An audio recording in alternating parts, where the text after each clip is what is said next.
Friends, Greg Newmaster coming at you again with another action figure review.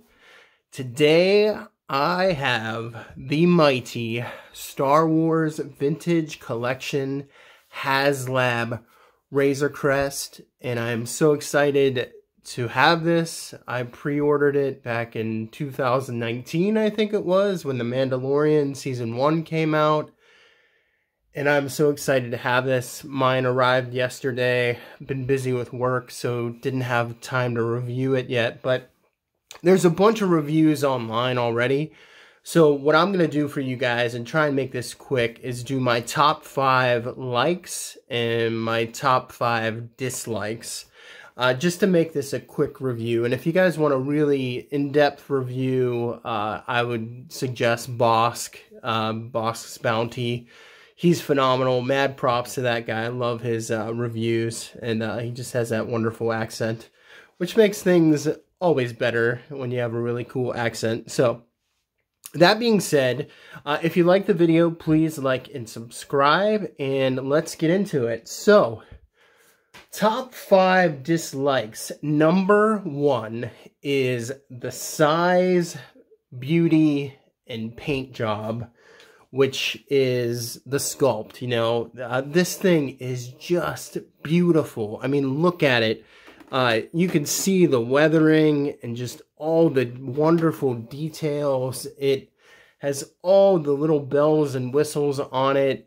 It's not 100% perfect. I'll get into that with the critiques, but it is just phenomenal. And this thing is huge. And for a comparison, so you guys can see here, here is Slave 1, the Vintage Collection Slave 1, and I'm going to put that right on top of there, so you can see how much larger the Razor Crest is than Slave 1, which is quite a difference here, in terms of length. We have almost a foot, maybe, like 8 to 10 inches longer than Slave 1. So that's something to look at, as I just lost the canopy. And it's here it is compared. Here it is compared to the Millennium Falcon, Vintage Collection Millennium Falcon, which I'm happy that the Falcon is still a lot bigger than it. But, yeah, if you guys can see that there is the Falcon. And they're almost the same length, which is actually a little bit of a critique as well. Excuse me, a little bit of a critique as well, because I would have liked it to just be, honestly, a hair smaller, because it's so big. And it's just, it's tough to find a place for it, because it's such a large ship, but man, is it beautiful. Moving on to number 2. Top favorite things I like about it is the openings, doors, and different panels. So I love doors on ships. And that was actually a critique about Slave 1, is the doors didn't open all the way that they should. Especially in the back, where he loads in Empire Strikes Back, where he loads in the carbonite Han Solo. And on the toy, it does have a little compartment for that. But like, there should be a back opening for him to walk into, and they don't have that on Slave 1. But on the Razor Crest, not only do you get this side door, which I'm struggling opening, but check out that side door. And just for a nice little touch as well, you get an extension on this opening door there. So I love that. You get that, just that nice little touch. That's wonderful. And Mando can sort of slide up the ramp there, which is wonderful. Then you get the top that comes off as well. There's a button right here. Press that down. Open it up, and this holds all of the different carbonite people that he captured, all of his bounties that are in carbonite, and this slides around. So you can move these around however you want. You can take them off. You get 4 of those that come with. There's also, this panel comes off, which you guys probably saw. And there is the escape pod as well, which is just amazing. So, and look at that weathering detail, just beautiful. So all these doors that open and little hidden compartments and things like that. And then you have the back that comes down like so, which I love. And it's just a really nice touch. As you can see, the back opens up just like that. Really wonderful. And then not only that is you get the side panel that comes off as well. So you can remove this side panel here. And all these bag accessories, different bundles, which is a little bit excessive, but you know, whatever. It's nice. They really did it up there. And you get all those wonderful accessories in just different compartments, which is awesome. Just totally awesome. I'm going to take off this engine so you guys can see in it a little bit better. And these come off pretty easily. They're on there tight, but they do come off. And oh, just pull this off. Just so I can show you guys. There we go. And this engine comes off, and so does the other side. That's the only assembly you really have to do. But that way you can get a good look on the inside there. Which is just really amazing. Just beautiful. Beautiful, beautiful artwork. Weathering all over the place. Awesome. So, number 1, the size. Number 2, opening doors in different panels and compartments. As you can see, the armory's in there. You got the toilet. If you guys can see the toilet. You got the space toilet right there. Carbon freezing chamber right there. So pretty much everything you'd want in the Razor Crest. As well as the armory, which I do not have set up because my hands are too big. And I can't put the weapons in there, so I'll talk about that in my critique, honestly. Here's the cockpit.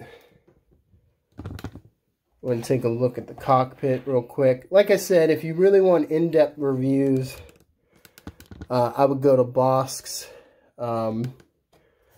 There's a whole bunch of them all over the internet right now. But like I said, I just want to do my top 5 likes and dislikes. So, and I didn't want to talk too long. So, that being said,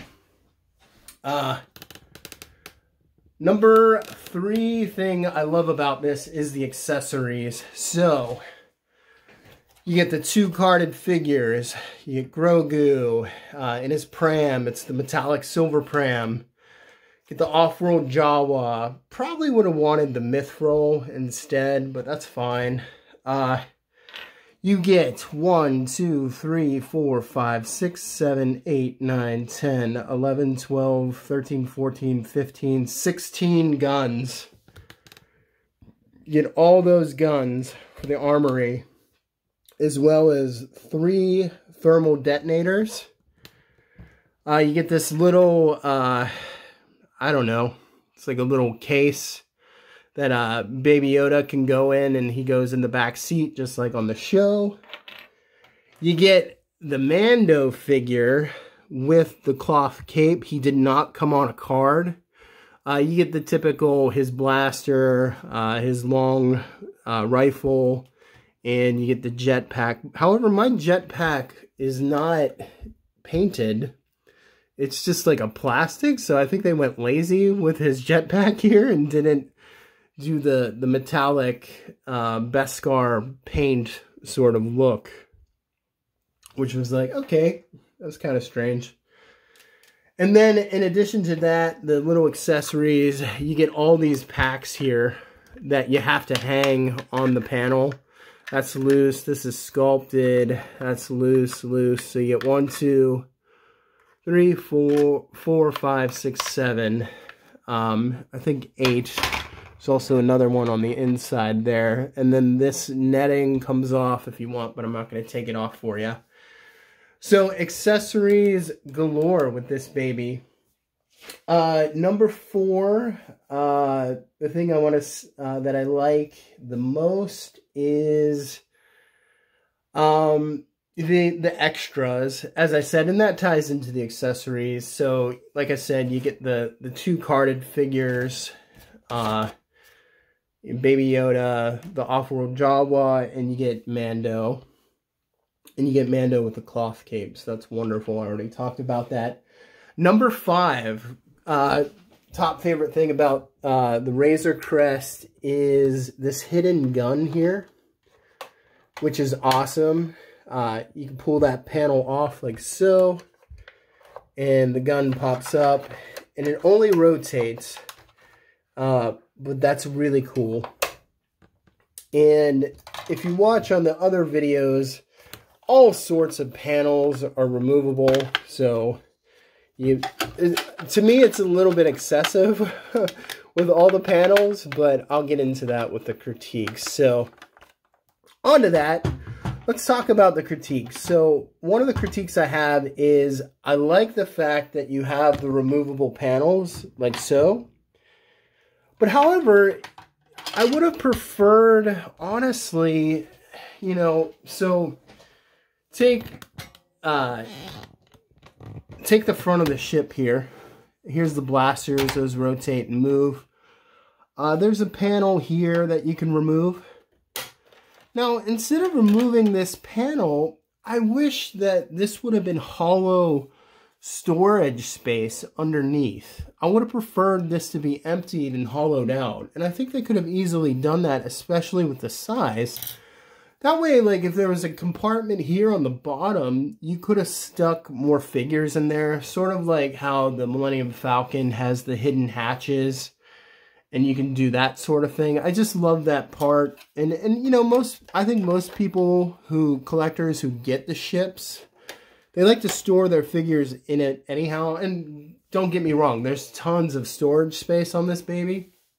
But, you know, that could have just been an easy thing that they did. And I want to just say, these are all tiny little nitpicks. I think this thing is a masterpiece. It's a work of art. Not complaining. Just tiny little nitpicks that could have made it perfect. Number 2 critique. The Armory. Actually, this is my number 1. Is the Armory is too small. And I think a lot of people are having this problem. Is I can't get my hand in here to like put these weapons in there.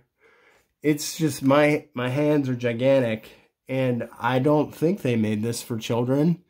I thought this was for adult collectors. I mean, it was a Haslab fundraiser sort of thing. So that being said, is, you know, it's very difficult for me to get my hands in there and put the weapons on there. So I wish actually that this cabinet would have been removable.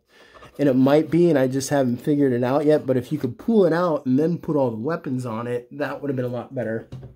So that's a critique. Another critique is actually about this back gun here. So this is a feature that I really love, is that this gun comes up and it rotates. But it doesn't move up and down. They could have easily put this on a ball joint so it can move up and down, or put a hinge on it. So it just had a full movement, like they have it on the Millennium Falcon. So that's just a small critique also. Another critique I have is the retractable landing gear. So on my original Millennium Falcon, if you go all the way back to the 80s and then the 90s when they kept re-releasing it, what I always loved about that Falcon, even though it was smaller, is they had retractable landing gear. And with this, you have to pop this sucker out and to put it on. like so. But I think they could have easily figured out a way to make, it wouldn't have looked perfect, but they could have done the retractable landing gear some way, some shape, some form. I just don't like that you have to remove it to put it on. And, you know, just, I like practical, condensed things. So I always love that feature in the original Millennium Falcon, the Kenner version. So that's just a small critique. My fourth critique is electronics. They definitely could have thrown some electronics in here, some sounds and lights. They did try to put the translucent engine, so it sort of lights up a little bit. But, you know, that would have been awesome for some, you know, lights and sounds like the Millennium Falcon. Because, you know, this thing costs just as much as the Falcon. Maybe the Falcon was definitely cheaper in the time when it came out. And at least the Legacy Falcon, and they re-released it, honestly, with the Vintage Collection. But, you know, some electronics, lights and sounds would have been cool, especially for how much, you know, we paid for it. But that's just a small complaint for how beautiful this thing is. And my final critique is, this is kind of silly, and some of you may laugh at me, but you see this door here in the cockpit? Right there. The Millennium Falcon is the same exact way, and I just always wished that this would open and you could like crawl down just like he does in the show. And I wish the same for the Millennium Falcon, that this door would open up. And that's just a small critique. But other than that, to be honest with you guys, this is a masterpiece. This is a work of art. I'm so glad I got this. I missed out on the Haslab Sentinel. I didn't really want the sail barge. But this baby is just amazing. I love the Razor Crest. I was so sad when they destroyed it on the show.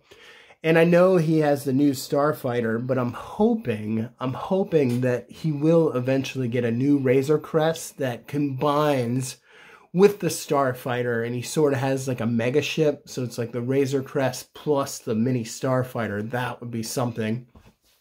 But I'm hoping he gets another Razor Crest, because this ship is the shit, man. This ship is just so incredible. Truly a work of art. I'm just going to turn it to the other side so you guys can get a quick look at that.